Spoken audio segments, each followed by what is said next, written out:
most of what she did in response to Facebook and to the state actors who harassed and arrested her. She held the line.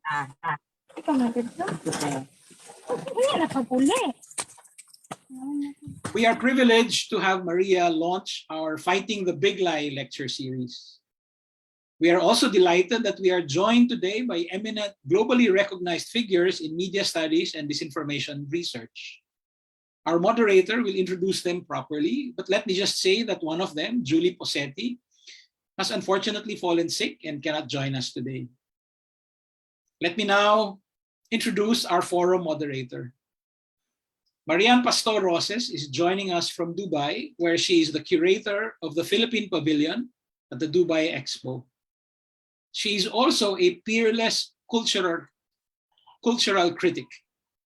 And for many of us in the counter-disinformation space in the Philippines, she is our very own spirit guide. Marian?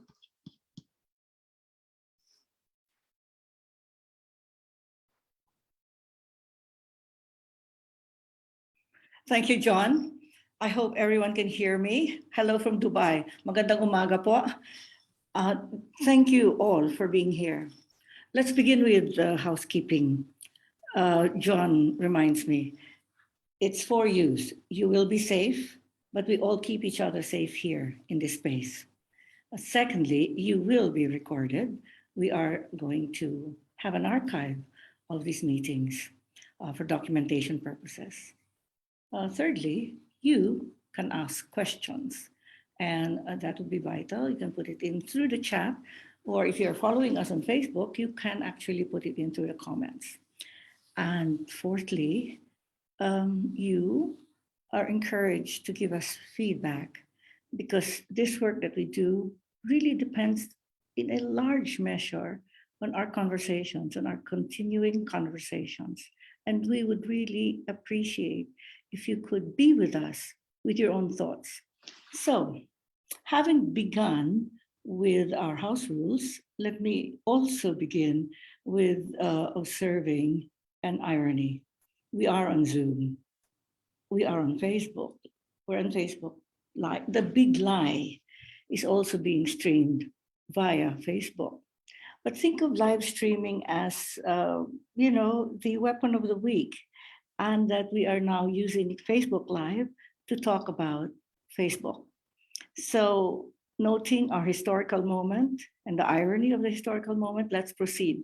Maria Ressa. Maria, the facts about you, the facts about your career, and the winning of the Nobel Peace Prize with Dmitry Muratov. Well, we can say the basics. It's the first, you are the first Nobel laureate from the Philippines, a journalist. The recognition is a democratic necessity. The courageous journalism as a democratic necessity. But I should like to take a long view of your career and your honor, the honor that's being bestowed upon you in the coming days.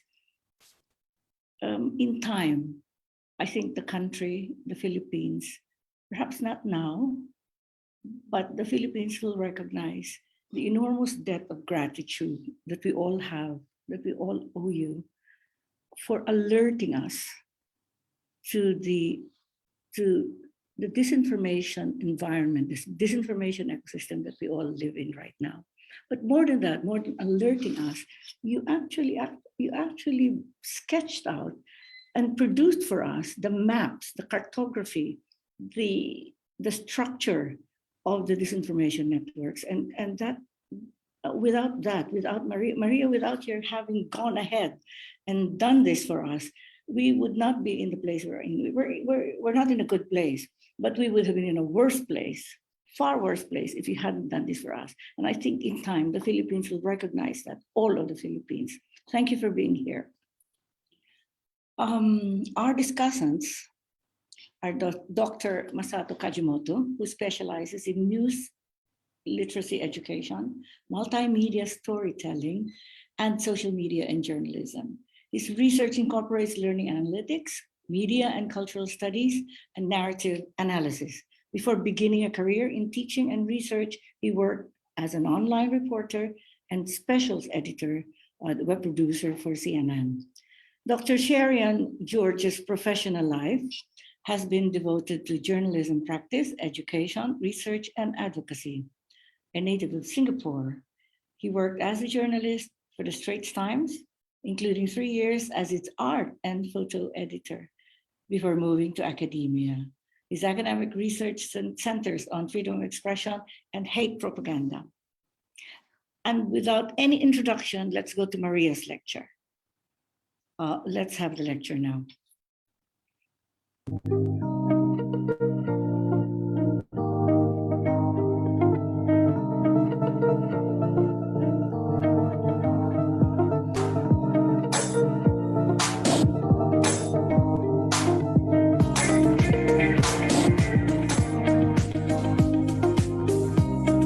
All right, I've been talking about this a very long time. The big lie, Facebook. Think about it like this.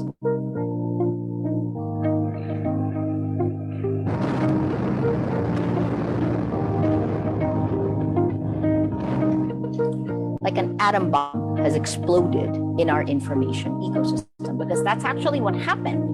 And that happened around 2014 in the rest of the world, starting with the Ukraine. Russian military doctrine began to include information operations then, and then here in the Philippines in 2016.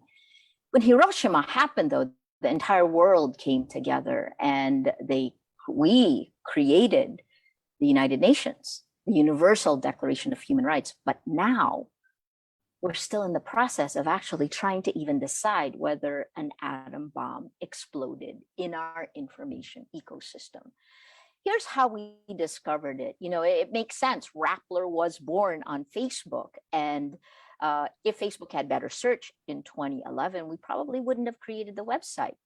By 2016, we began to see what we began to call, well, military groups began to call this information operations, using attacks on our information ecosystem, targeting attacks to be able to shift public opinion. In 2016, I was one of 12 different groups of researchers working with Camille Francois, and she coined this phrase, patriotic trolling. State-sponsored online hate and harassment campaigns to silence and intimidate. If you're the target of attack, you're pounded to silence, right? Imagine, and I'll show you some of the stuff. They pound you to silence. The second part is to kind of create this manufactured reality. I'll show you that as well. The goal is to flood the market with lies and disinformation. Women in the Philippines were targeted at least 10 times more than men. And the targets of the Duterte administration have been women, right? Laila de Lima, a cautionary tale for politicians. She's been in prison since February 2017 without real trial at the word of convicts. The 3 steps that we documented, and this was in 2016. Remember, we created Rappler to look at the information ecosystem, and I was fascinated with information cascades. And so we were able to map some of this stuff, and I'll show that to you. The first step was to attack the credibility, allege corruption. Doesn't matter if they're true, just repeat it. If you repeat a lie 1,000,000 times on social media, on Facebook, it becomes a fact. Now, if you can't distinguish fact from fiction, that is the original sin, right? Because that means that the lie becomes a fact, which means you have no facts. If you don't have facts, you can't have truth. Without truth, you can't have trust. You don't have any of these things, you don't have democracy. And beyond that, the algorithms of Facebook, of social media platforms, actually serve to tear apart our shared reality. I'll show you more about that. So the first step is target, attack.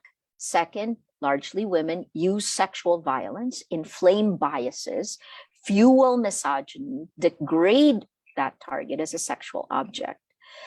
I've woken up to a lot of really horrendous things over the last few years. And this really shouldn't be happening. And then finally, the last one is trend it on social media, right? So for Laila de Lima, a few weeks before she was arrested, they began to trend hashtag arrest Laila de Lima. She was finally arrested February 2017. In my case, in May 2017, I would say you'll see some of them, right? The disinformation network, the information operations tried to trend hashtag arrest Maria Ressa. It didn't trend. So it took them another 2 years before they actually arrested me in February 2019. February is an interesting year. So here's what happened. This is how we discovered them. The bombing in Davao City in September of 2016. So President Duterte had just been elected, right? There was this bombing. It's kind of, I hate to say normal, but 12 to 14 people killed. When that happened, you didn't expect that they would actually issue new, more draconian rules, which is what happened. A state of emergency was declared. Simultaneous to that, though, we noticed something strange on Rappler. Man with a bomb nabbed at Davao checkpoint. That was there, except that story happened more than 6 months earlier. You'll see that here, right? But these pages made it look like it had just happened. This is the first time we saw something strange. It was like more than 3,000% of traffic increase on this one page that was months old, right? So then you can see, then it started getting spread on the Duterte pages, and you can see that also, right? Duterte News Global, and you can see News Trend PH. If you look at that now, you'll actually be connected to a Chinese website. That's in my book, so you'll read more about that. Here's the first piece that I wrote. We did a 3-part series, Propaganda War, Weaponizing the Internet. That was fascinating to me because it was something new. It was asymmetrical warfare. The second part of the series was how Facebook algorithms impact democracy.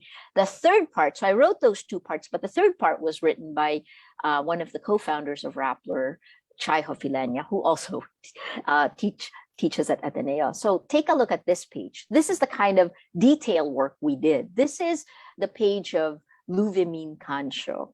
We pulled her out because it was interesting. She was attacking media organizations. Look at the photo, right? So then we took a look at who she was following, who are the other, and we came up with this list. There are 26 accounts there. And then we took every line there, every vertical, and fact-checked every single one, every single detail from the company they work for, where they studied, what they took, where they live. Lies. So this is 26, a sock puppet of 26 fake accounts. Chai then did this story, Fake Accounts, Manufactured Reality on Social Media. That's the 3-part series that we did that got me attacked with at least 90 hate messages per hour. Something I could never have imagined, right? Propaganda war, weaponizing the internet, how Facebook algorithms impact democracy, and then fake accounts, manufactured reality on social media. That was our warning sign, right? Before we did this, I actually went to Facebook and I showed them the data. And I said, guys, you have to do something about this. I waited 2 months, and I said, if you don't do something about it, it is so toxic and it is so insidious that Donald Trump could win. In August 2016, we laughed because who would have thought? When he won, Facebook asked me for the data again. Here's what started when they started trying to trend hashtag arrest Maria Ressa, right? This is a blogger who said, and again, it's ridiculous when you look at this. We publish a transcript of a call between Presidents Trump and Duterte. And here, this blogger says, Rappler just made the Philippines a legitimate target of North Korean nuclear missiles. No world is that even possible, but yet Facebook helped spread that. right? It didn't trend though, the hashtag Arrest Maria Ressa, but it was picked up by this, right? Ipatawag na yan sa Senado, hashtag Arrest Maria Ressa. And then this one is picked up by someone who says, I can smell an arrest and warrant and possible closure of Rappler.com. The closure hasn't happened. The arrests have happened a few times. Yeah, in less than 2 years, the Philippine government filed 10 arrest warrants against me. So I'm out on bail 10 times. And then this, maybe Maria Ressa's dream is to become the ultimate porn star in a gangbang scene. She's desperate. Well, whatever. And then me to the RP government, make sure Maria Ressa gets publicly raped to death when martial law expands to Luzon. It would bring joy in my heart. I kept their names for you because when you write things like this, you should put your name on it, and it's there. Normally, if this was for a publication, we would white it out. Then I just realized when you've been on 90 hate messages per hour, you worry about the state of humanity, right? Here's the Shark Tank. This is a database Rappler began compiling in 2016. And you can see, right, it turns red after the average reposting hits 10, right? You shouldn't really be reposting it that much, right? So let's go down and then you can see the months and the years, right? So let's look at October 2016, which was the year that we really began doing disinformation. Look at how red it got, right? And let's go to the Facebook page of Sally Matay. This account has already been deleted. But if you look at the activity of Sally Matay, you can see it's a cut and paste effort. Mga ka-DDS, right? Take a look at that message. Repeated. This is an account that is part of more groups than it has friends. And then you can also see in each one how many times it's reposted. This is a full-time job, right? The Shark Tanks, that's part of the way. Now you fast forward to 2021. This is June 15th, 2020. So sorry, not 20. June 15th, 2020. This is Manila City Hall. Did I say 10 arrest warrants in less than 2 years? Well, on June 15th, I, along with Ray Santos, he's sitting to my left, Teddy Te is our lawyer on my right, I get convicted for cyber libel, for a story that Rappler published in 2012 that I didn't write, edit, or supervise at the time when the law we allegedly violated didn't even exist. And here's the part that I love the best. Rappler was innocent. So you got to wonder, how did Ray and I supposedly commit the crime when the publication? But don't tell them that, because these legal acrobatics, they just might like open the case and then add Rappler in. This day was when I just began to realize that if you don't fight for your rights, you're going to lose them. And that was the appeal I made here. So here's where, let me describe the lie that Facebook has created. It says it wants to connect family and friends, and yet what it has become is a behavior modification system. And every one of us inside Facebook are Pavlov's dogs being experimented on. And you can see now, if you look at the Facebook files, that the top management that goes up to Mark Zuckerberg chose profit over the safety of the users. This is what the New York Times did. Conviction in the Philippines reveals Facebook's dangers. There's a lot more, but I think what makes us stand out is that we have the data, right? What else happened?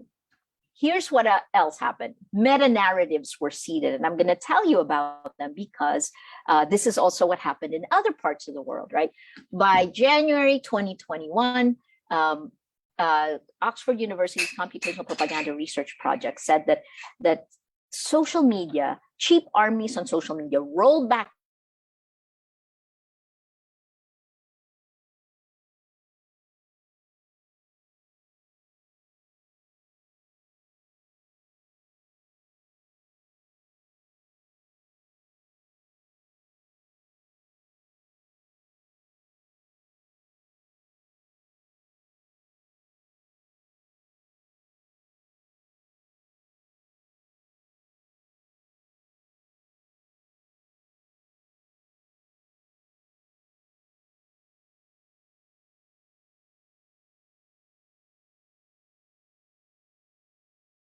wasn't the first news group attacked. It was first the Daily Inquirer, the largest newspaper, then ABS-CBN. He did take the franchise away by May 2020.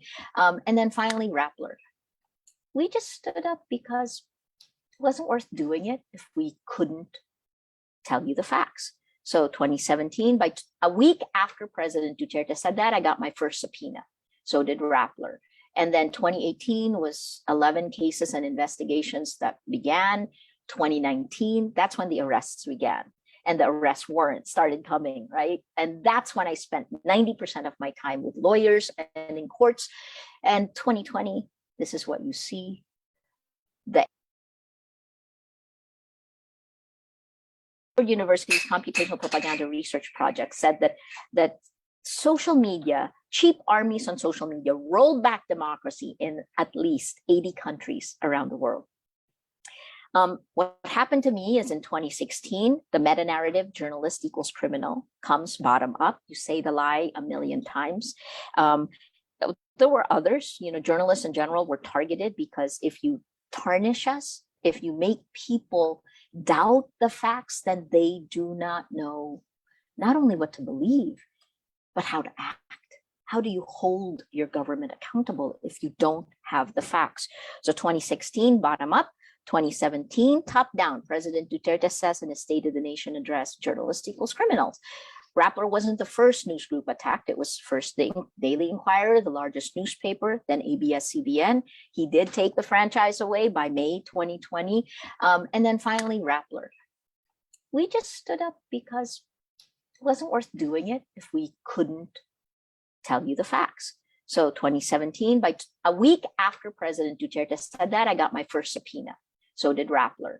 And then 2018 was 11 cases and investigations that began. 2019, that's when the arrests began. And the arrest warrants started coming, right? And that's when I spent 90% of my time with lawyers and in courts. And 2020, this is what you see. The end of 2020, I get my 9th arrest warrant. And then 2021, I got my 10th. So it's real. It creates an enabling environment, this kind of information operations bottom up, with government saying the same thing top down and then filing cases. Maria's a criminal. She's been convicted. Well, yeah. Let's look at the United States. Here you go. Stop the steal, election fraud, right? That narrative, you're seeing photos here of January 6th.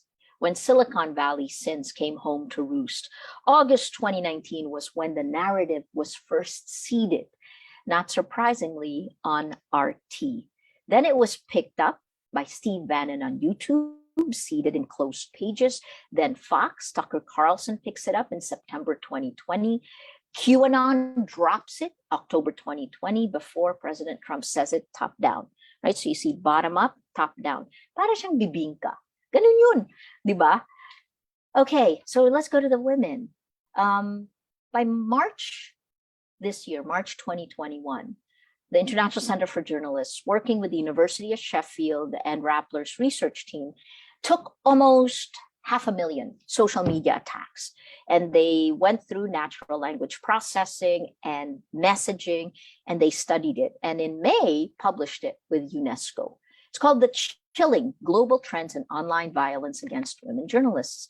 73% said that they experienced online abuse. 73% of women journalists. 25% received threats of physical violence, like the death threats thing. Yeah, okay, yeah, lots there. And you don't quite know whether to believe it or not, but here's what we know for sure. Online violence doesn't stay online. Online violence leads to real world violence. So when we started getting these attacks, 90 hate messages per hour, not just me, but my young reporters, we increased security 6 times in Rappler. And yet, of that, take a look at that, right? 20% had been attacked or abused offline in connection with the online attacks. It's almost like, think about it like this, the algorithms that are distributing the news to you, Facebook is now the world's largest distribution platform for news, but the algorithms prioritize the spread of lies laced with anger and hate over facts. So the world's largest distribution platform of news is biased against facts. It is biased against journalists. Here's the nature of the attacks that I had to weather. 60% were meant to tear down credibility. This is my 35th year as a journalist, so I'm really old. So I guess they had to do a lot to tear it down. But you can't fool everyone, right? That's the other thing. So be careful. 60% meant to tear down credibility. 40% were really meant to tear down the target's spirit. You know, that is meant to dehumanize you. It's the worst of human nature. So it's almost like when I was growing up, there was a devil and angel on a shoulder, and they whisper to your ear, let your conscience decide, right? Now imagine that Facebook gagged the angel and then gave the devil a megaphone. That's the world we're creating today. So let me just summarize all of this, right? There's a lot of data. Please, I'll send you a list of every single one so you can explore them yourselves. But what I've found, sometimes you really don't care, right? Because you now live in a thinking fast world. But that thinking fast world is like you're on drugs. Oh, I hate to use that word. But, you know, so there are two systems of thinking for a human being, thinking fast and thinking slow. The thinking slow part is journalism. It's democracy. This is where thinking happens. But the thinking fast is where we're manipulated on social media, and it is insidious. If you can make people believe lies are the facts, then you can control them. I'm connecting it. This is MSNBC with Tim Snyder. I really like what he said. He said, if you want to rip the heart out of a democracy, you go after facts. That's what modern authoritarians do. Step one, you lie all the time. Step two, you say it's your opponents and those journalists who lie. Step three, everyone looks around and says, oh, what is the truth? There is no truth. Then resistance is impossible and the game is over. Don't let that happen in the Philippines. Hard fought. So here's how we're going to move forward. This is just for you, and then I'll tell you the big picture, right? Our world today, the world in the Philippines we've got the Duterte administration has combined online and offline violence to create a climate of fear. Happily, that seems to be lifting with elections coming up. But anyone who questioned the brutal drug war supports those who fight for truth.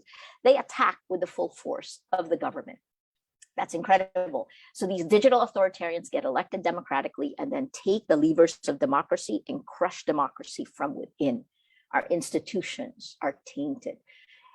They make the targets cautionary tales. So what do we need to do? Start with your area of influence. Demand accountability from power. Stand up against bullies. Report the lies. Now, again, Facebook can be a time suck, but this is all of social media. They prioritize the spread of lies over facts. Tell your family and friends because courage spreads. So begin by cleaning up what's in front of you, right?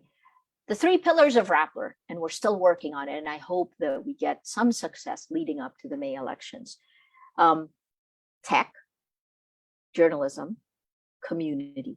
This is the impact on our world.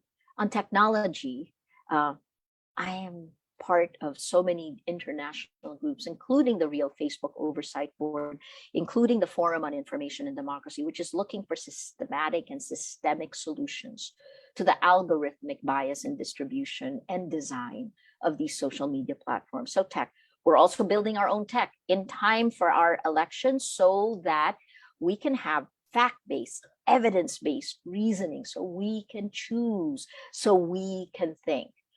Journalism must survive. Journalists must find courage, because if we can't hold power to account, then why are we journalists? This is a reflected power of the people, right? If a citizen is afraid, I can kind of understand that. Journalists need to come together. But the other thing that I'm doing is journalists are also under attack on another front. The business is dead. Advertising is dead. It's essentially gone to the platforms. So before the Nobel, I accepted being co-chair of the International Fund for Public Interest Media, along with the New York Times CEO, former CEO, Mark Thompson. We want to try to raise $1 billion a year to help independent media survive this time period as tech is getting legislation. Finally, that last pillar, community. community is everything. And it's been tainted. It's almost like a virus of lies has infected all of us. So we're building the elevator pitch of Rappler in 2012 is we build communities of action. The food we feed our communities is journalism.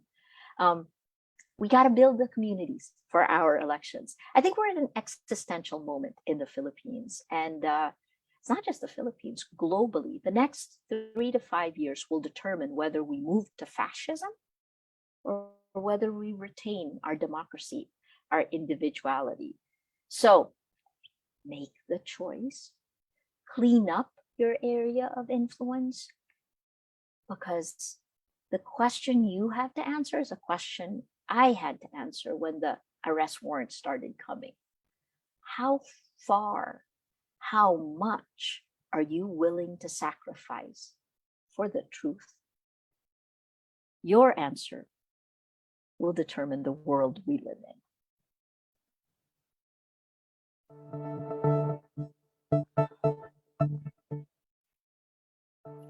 Thank you so very much, Maria. At this point, to save time, because our time is precious this morning, I would really like to immediately call Professor George to give us his response to the talk. Professor George. Thank you so much, John, for the invitation, and Marianne for the introduction, and of course, Maria, for your lecture. I think those of us who've been following Maria Ressa over the years will know that she's been engaged in a battle on two fronts, domestically against President Rodrigo Duterte's unhinged autocratic rule, and globally against social media platforms' unaccountable algorithmic power. But if you look at the news coverage around her Nobel Prize, it's clear she's better known for standing up to the demagogue than for sounding the alarm against digital disinformation. The first reason that comes to mind is that the world just isn't used to thinking of small brown women from the global south as legitimate agenda setters who can tell the global north something about itself that it doesn't already know. So it's easier to place someone like her in a national box, a Philippine journalist fighting a Philippine dictator. But I'd like to go deeper into this question of why not just Maria's, but many other warnings have not been taken seriously enough, because I think it says something about our vulnerability as individuals and societies to the threats that she has described today. In her lecture, Maria talked about how her early warnings in 2016 were ignored. The Philippines has been described as patient zero for the online variant of this age-old disease of industrial-scale disinformation. We should have been paying closer attention to what is going on there. But it's only when the epidemic showed up in the United States that it was taken seriously. And that's, I think, a reminder of our unbalanced world attention order. If a tree falls in a forest and Americans can't hear it, does it make a sound? Too often, the answer is no. Similarly, I recall visiting Myanmar back in 2014 and listening to activists there pleading for more attention to be given to hate speech on Facebook. They pointed out that the company clearly did not have the capacity to moderate posts in local languages, making its assurances about tackling toxic content quite meaningless. It was clear that the company was willfully blind to the danger that it posed to brown lives. But it was only in 2018, I think, that the world's media gave these Myanmar voices serious attention, but still only as a sidebar to the narrative about right-wing hate in the West. Even now, when online disinformation is high on the global agenda, not all manifestations of this problem are treated as equal. Foreign interference in elections gets lots of press because that's what worries the US and Western Europe the most. Other issues get less attention. For example, the involvement of public relations and marketing consultancies in public opinion manipulation, which surfaced in South Africa and the Bell Pottinger scandal, and which Filipino scholar Jonathan Corpus Ong and his colleagues have been trying to spotlight. So insensitivity to problems witnessed outside the global north is the first problem I want to highlight. Second, most people still don't understand the technology. I mean, of course, we've known for a long time that internet intermediaries are basically in the advertising business. We know how the abundant choice that digital media provide enable us to retreat into echo chambers and to select information, ideas, and interlocutors that confirm our biases. But it's only recently that we've come to realize the extent to which platforms and consultancy companies are able to profile us and how freely they've been selling their services to commercial and political agents who wish to predict and modify our behaviors. These invisible data-driven capabilities are much harder to grasp and are therefore much less salient than, say, policemen firing guns at protesters or a journalist being arrested. Third, research into the psychology of risk perception tells us that people have greater tolerance for risks that they perceive are under their control, like smoking, than for those that aren't, like shark attacks. Everything about the internet, from hyperlinks to point-and-click menus to app stores, is designed to give us the semblance of choice and control. It is, of course, true that the internet has been a boon for personal empowerment. But the autonomy that we have in cyberspace is not total. Just like our movements in the real world are heavily influenced by the architecture and urban planning of our built environment, similarly, what we see and do online is structured by code that is far more shaped by commercial considerations than it was when the World Wide Web was born some 30 years ago. Finally, Maria uses the term insidious to describe this threat, and that's a very apt word. It's gradual, subtle, like man-made climate change. It's the kind of threat that human beings and their media are unfortunately not very good at processing. We react to larger-than-life dictators who curse and jail their enemies. The drip of disinformation, the bit-by-bit erosion of democratic institutions go under our individual and collective radars. The workings of markets and of digital technology seem almost natural and inevitable, and it takes a lot of mental effort to remember that these structures are man-made, manipulative, and sometimes malignant. Especially insidious is the fact that disinformation merchants don't necessarily need to prove they are right. If you want to depress the vote or disarm civil society activists or derail progressive reforms, it is often enough to sell negativity, confusion, and doubt. All that's necessary for evil to triumph is for good people not to believe anything. And this is why I deeply appreciate the message that Maria always ends with. It's not about despair, it's a rallying cry. Against cynical, dehumanizing, hate-mongering, she and her colleagues at Rappler give us something to believe in: truth-seeking, community-building, democracy-enhancing journalism. Whether we citizens respond, as she says, is up to us. Thank you. Thank you, Professor George. Professor Kajimoto, would you please? Hello, can you guys hear me okay? You are heard very well, thank you. All right, thank you. Thank you very much for having me, and congratulations to you, Maria, on your winning the Nobel. I've been following your work for many years, I think for more than 20 years, actually. I was admiring your work like 20 years ago, for example, when you were investigating Al-Qaeda training camps in Indonesia. I was in the Hong Kong office at CNN receiving your report, and I was also always fascinated by your work. But anyway, like you said many times in other interviews, I think this winning Nobel is great news, not of course to you and the Philippines, but also to all aspiring journalists in under difficult situations, I think. And thank you very much for the powerful lecture. I will definitely show this video again to my students next semester. I don't have anything much to add to the lecture and also Chirian's analysis, but I have two long winding questions that I would like to actually ask. And the first question is, in your view, Maria, how can journalists build a symbiotic relationship with Facebook moving forward? The reason why I ask this is because Facebook is not going to go away anytime soon, right? Besides getting news, for many users, it's a primary platform for communicating with like friends and families. So it's not just about getting news or reading hate speech. People use it for other purposes. And yes, I agree that algorithm is biased towards profits and insidious sometimes. But it's also true that algorithms are constantly tweaked based on human behaviors. So it's a bit like catch 2020.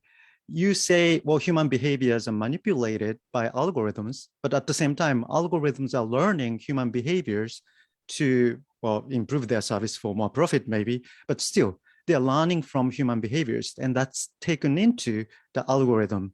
So there is a limit to what Facebook can do there.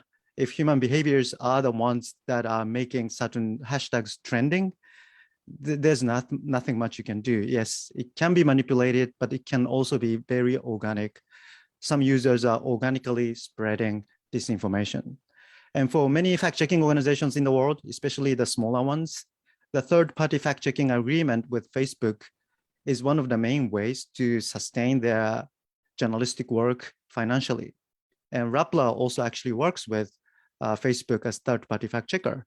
And I don't know what the agreement is there you guys have, but I would imagine from others that there are some monetary exchange there, right? Because you're providing service for Facebook. So we need to find ways to live together with Facebook in one way or another, perhaps in a much better way than it is now. But in your view, so this is the first question, how do we build that better relationship with this giant platform that dominates the social media in many countries around the world? What's our strategy here? So that's the first question. Second question goes beyond the Philippines. There are close to 200 countries in the world.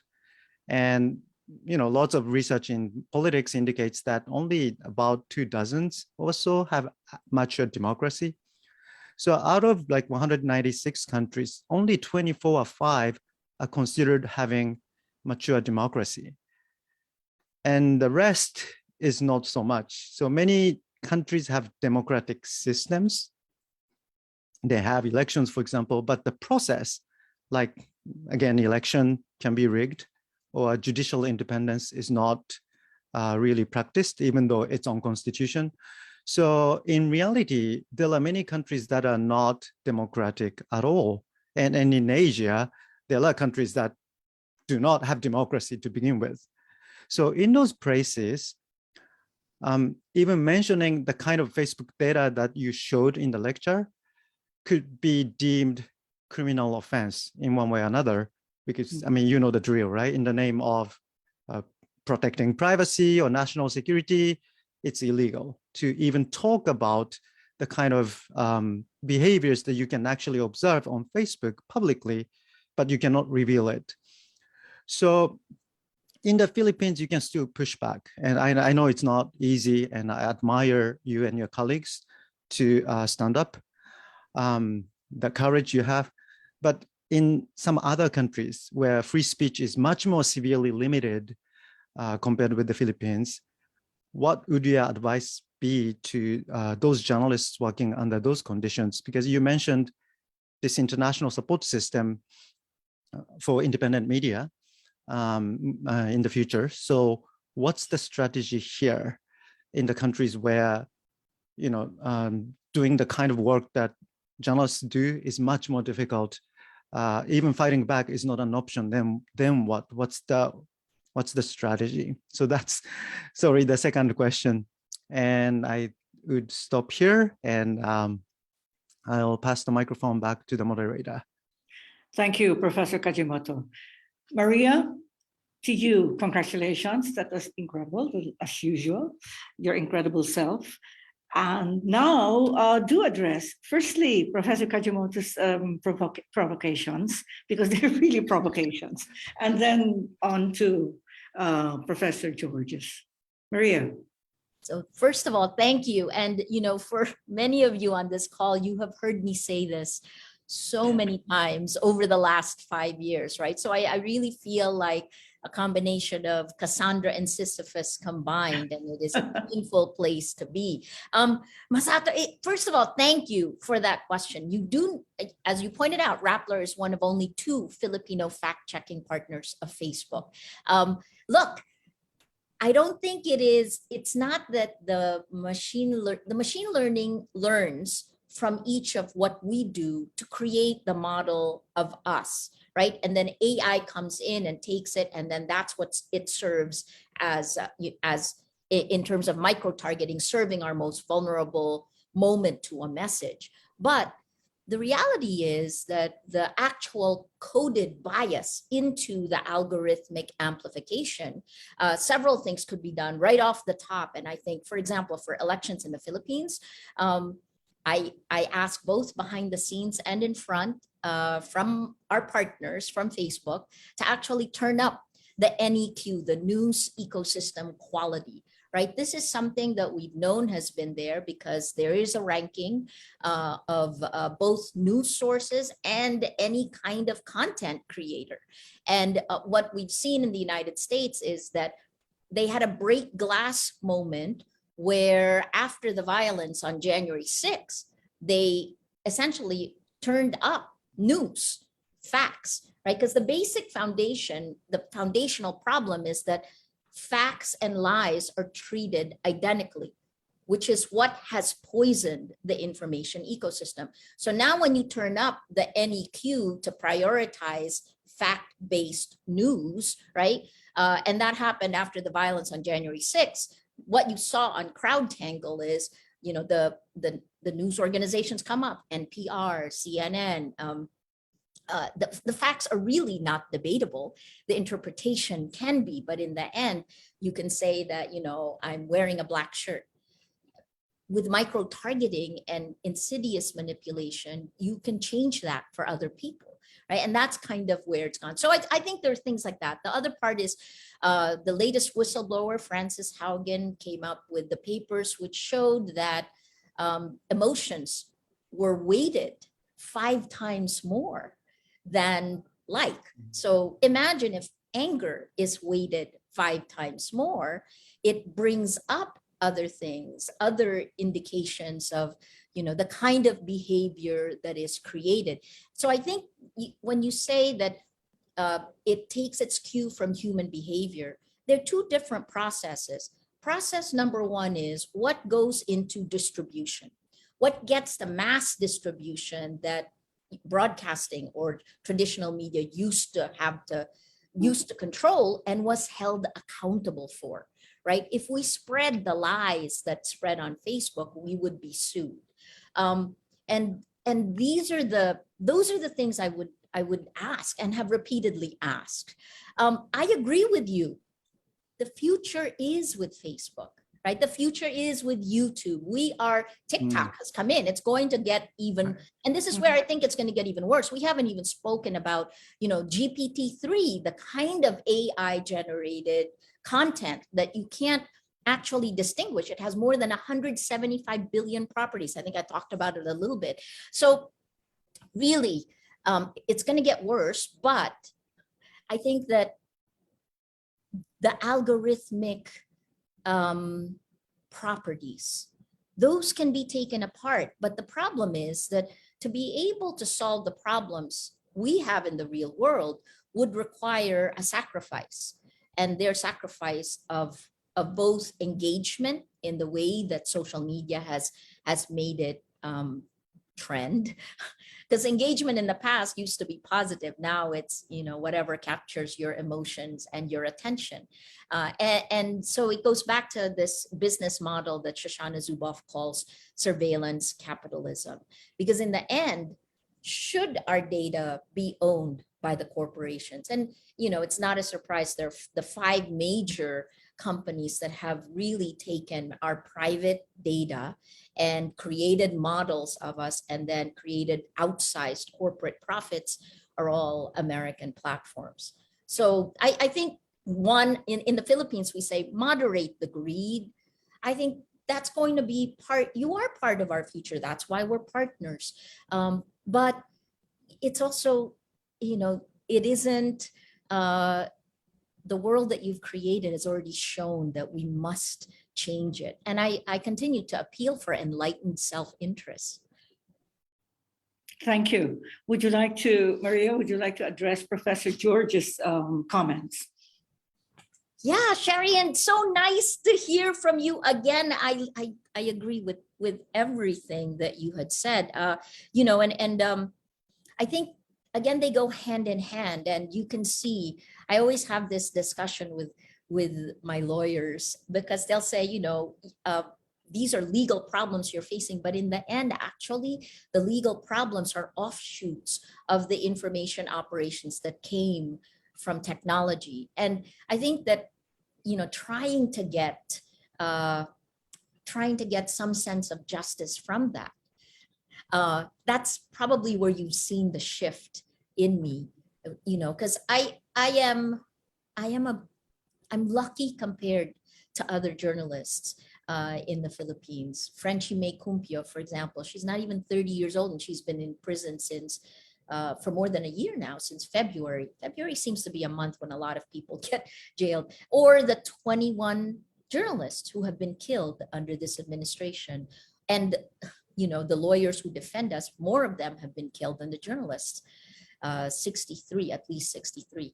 Anyway, I guess, the points you made in sensitivity to problems outside the global north, we finally did get great action after January 6th. I wish it had happened sooner. There was more action in 2018, April of 2018, after the Cambridge Analytica scandal broke, but really it began to shift. So I hope that the legislation will be passed. The EU, the UK, Singapore also passed a law, but I think without these guardrails, we are in trouble.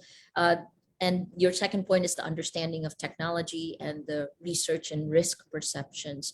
We can't not do anything because we in the Philippines have elections on May 9th.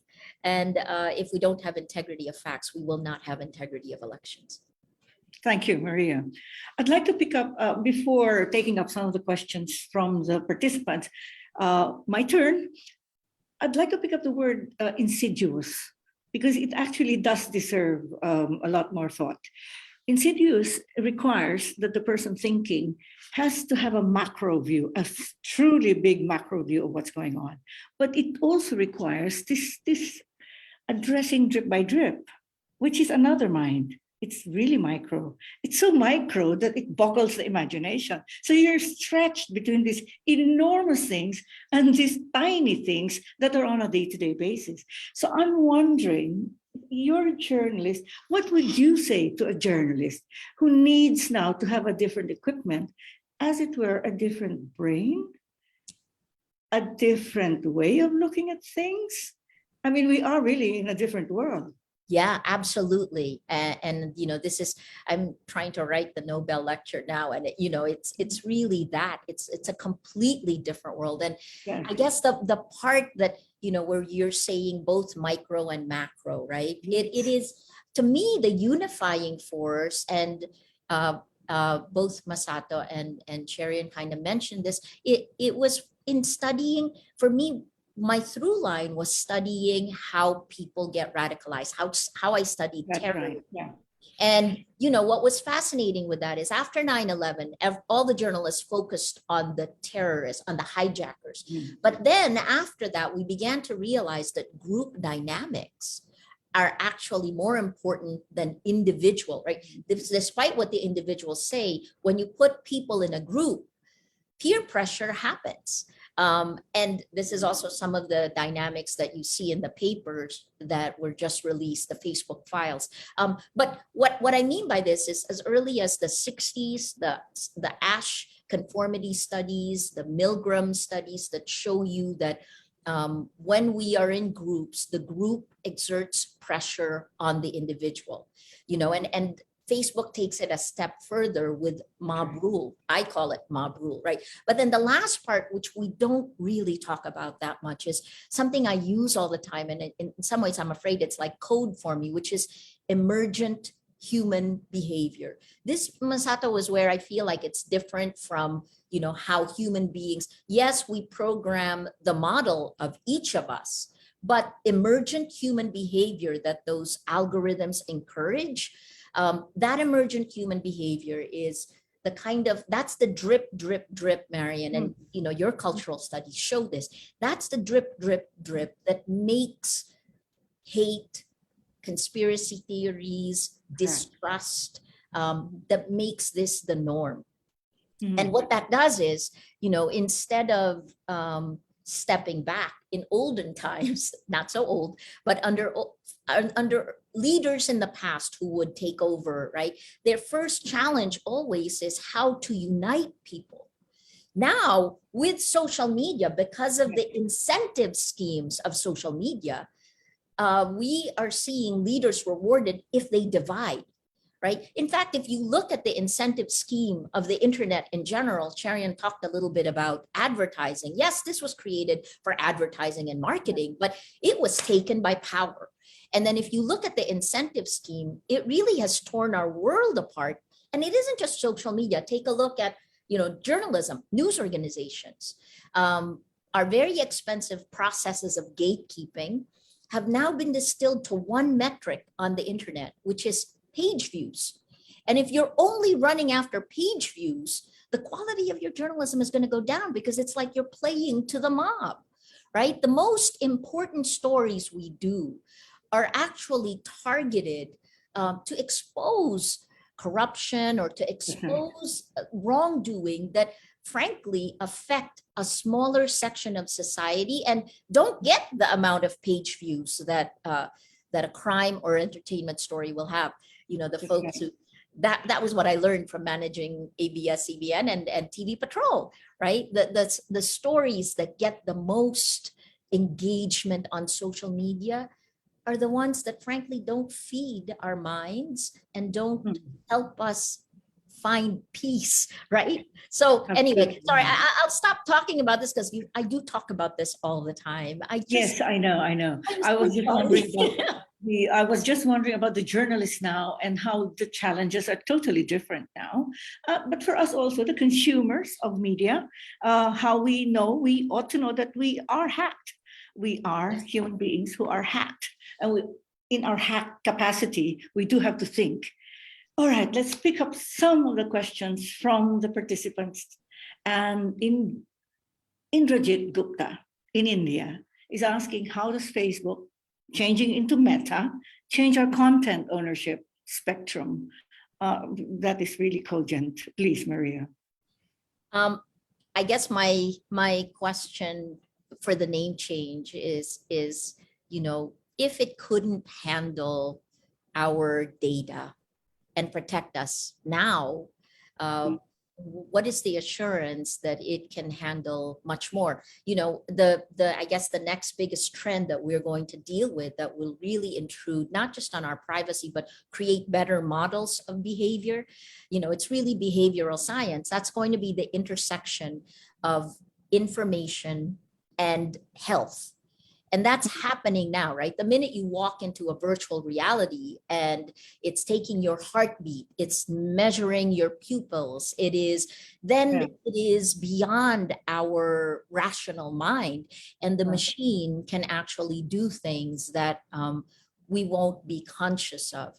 It's a whole different world. And I think this is part of the reason why governments must step in. And Masato, I didn't answer that question about what about governments that are illiberal, right? Well, what's wound up happening in many ways is that illiberal governments have gotten more tools to manipulate people. And so at least in the Philippines, when I try to make a list of what action points will I take, it's first go upstream, go where the poison begins and stop that. And then we can begin to fix all of the cascading failures that come from that. Yes. All right, moving on. There's another question, which I'm afraid I'm not really understanding, but I'll read it. How about, this is from Muhammad Nur Fahmi in Indonesia.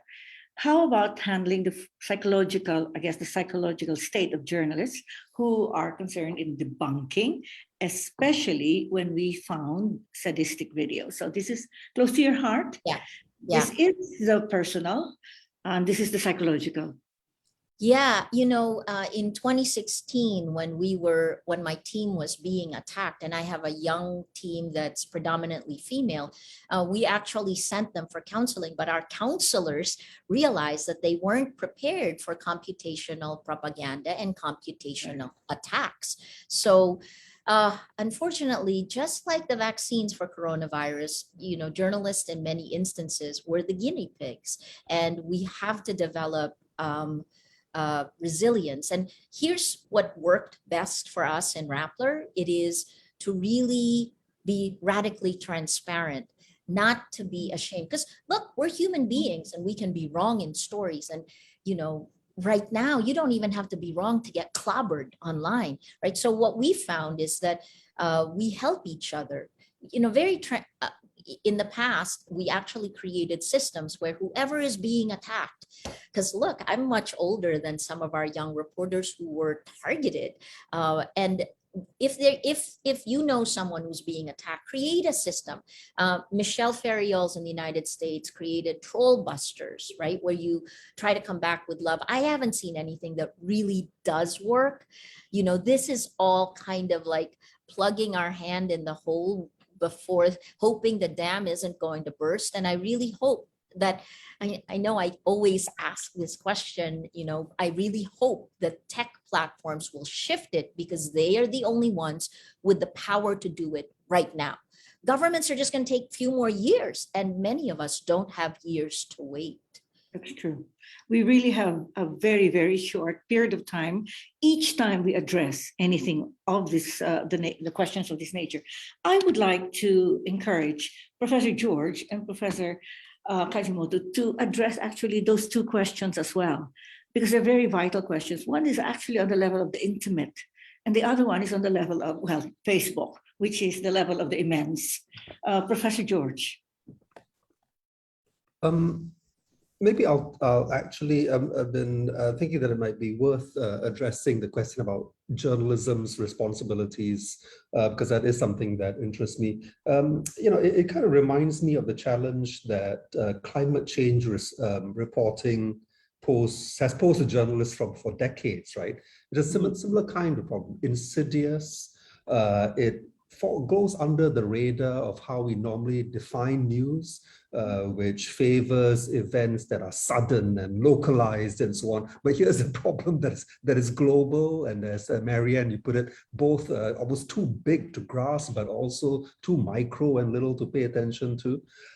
If you think about how more responsible journalists have responded to this challenge, and it's of course probably a decade or 2 decades too late, they have done a pretty good job. Better media have done a pretty good job of recognizing that, look, don't be led, don't allow your news values to dictate what is important, right? Instead, use your news judgment to creatively find ways to make what is important interesting, right?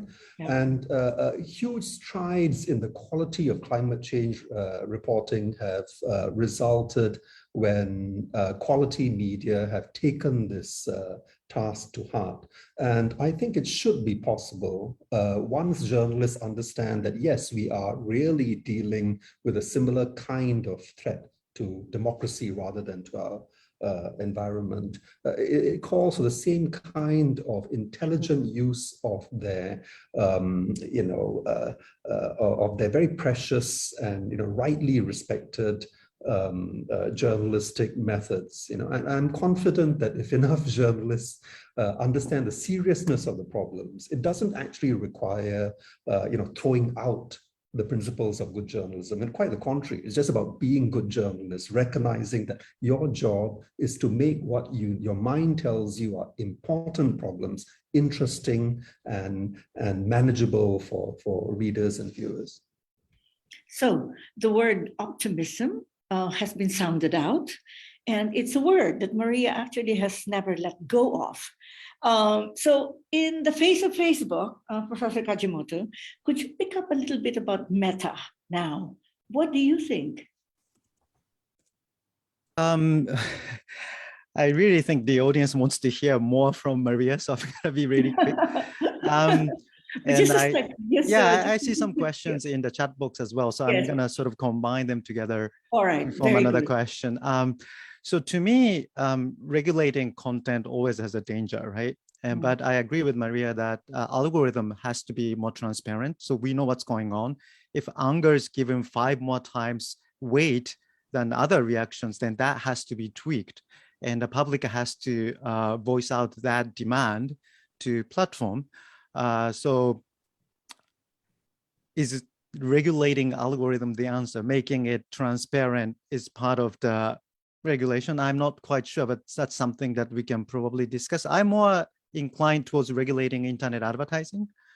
So definitely the money is the incentive here for the big platforms to behave in the way they are doing. So instead of regulating content, should we discuss more about internet governance in terms of regulating internet advertising, how the money exchange hands online? So I don't know if Meta is gonna, do anything different from now on, but I do think that, like Maria, we should be demanding more and more and more. And that's probably the only way to live together with them, because again, I don't think they're gonna go away. And also a slight pushback about human behavior. I have been researching the countries where Facebook is not the primary source of disinformation. In many countries, it's actually the private messaging app. So if you look at those countries, it's not the algorithm, it's the human behavior that is amplifying certain hate, right? Because algorithm has no say in what you share with your friends in encrypted chat apps. So that kind of phenomenon is happening at the same time.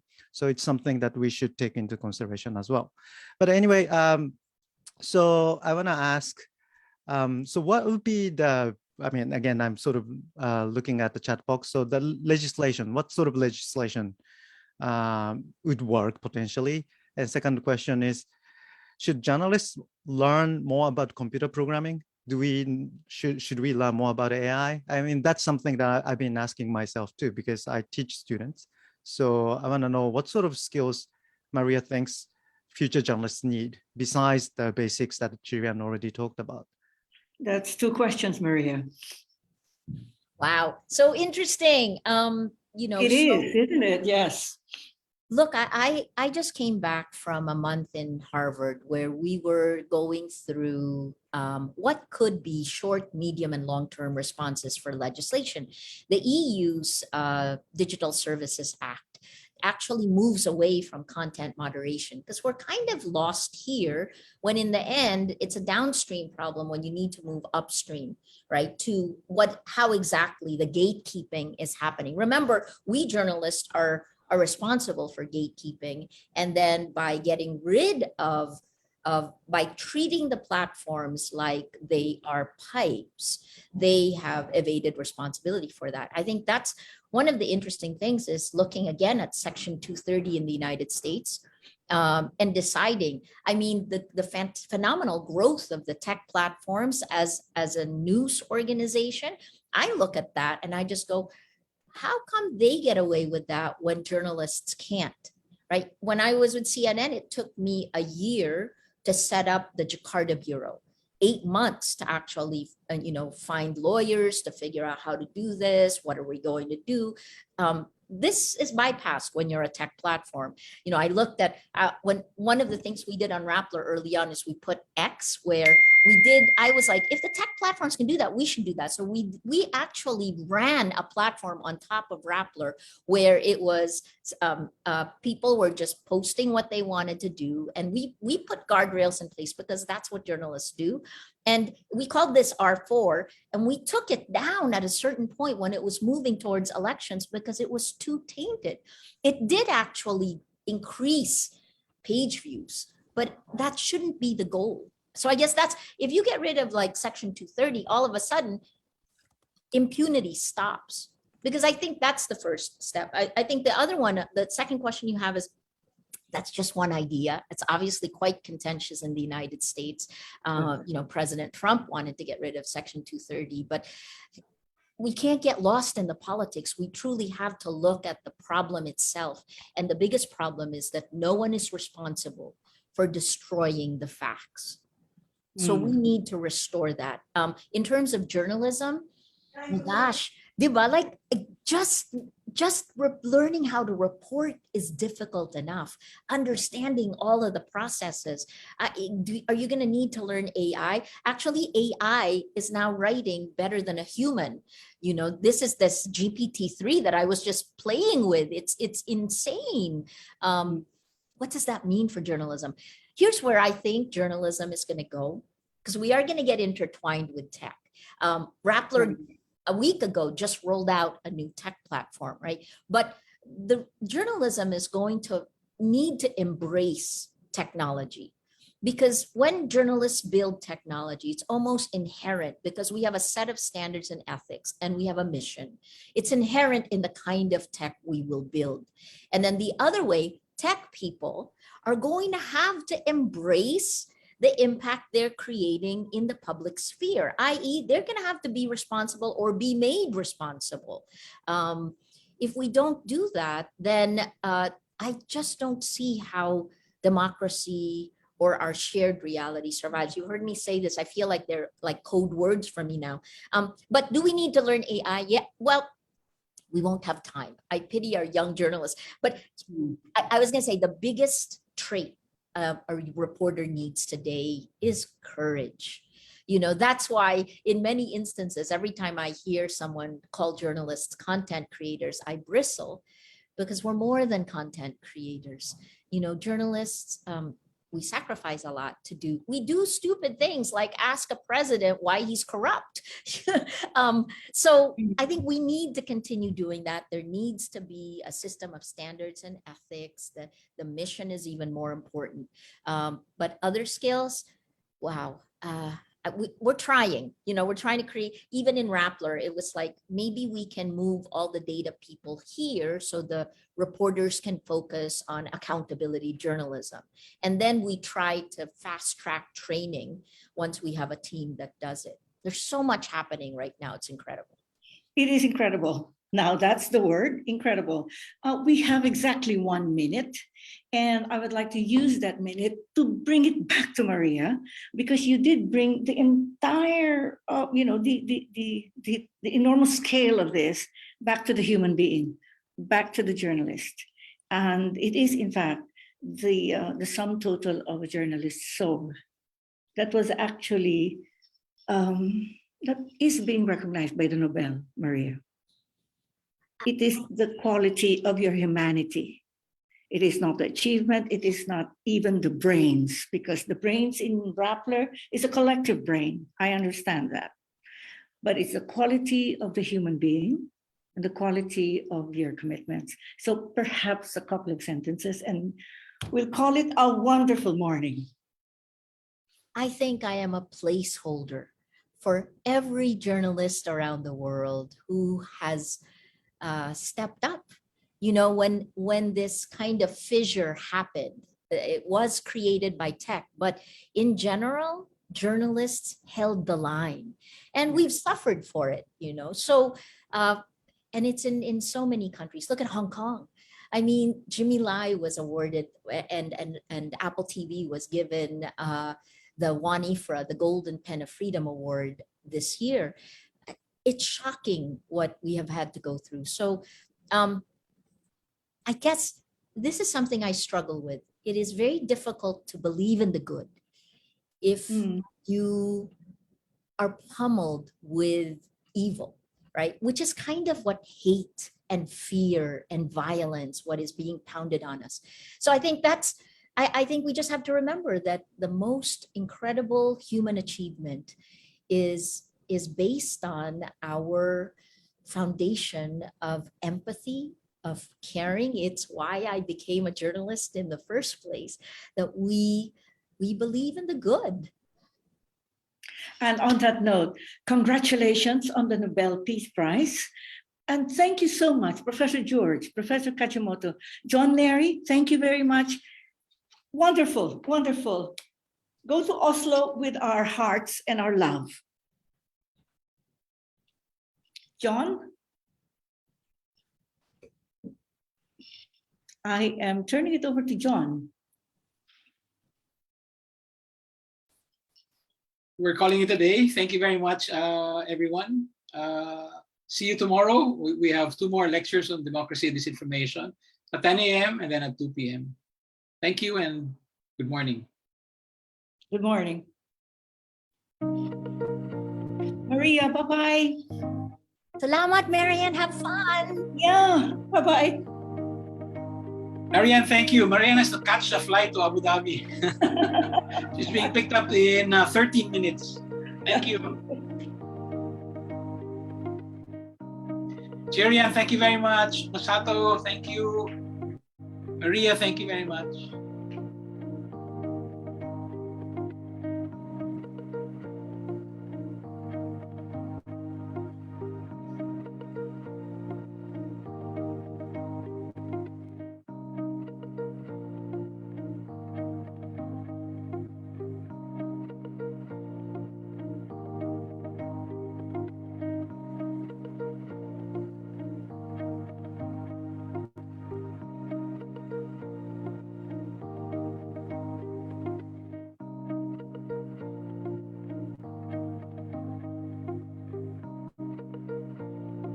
Thank you, May. Thank you, Cass. Thank you, Holy Angel University.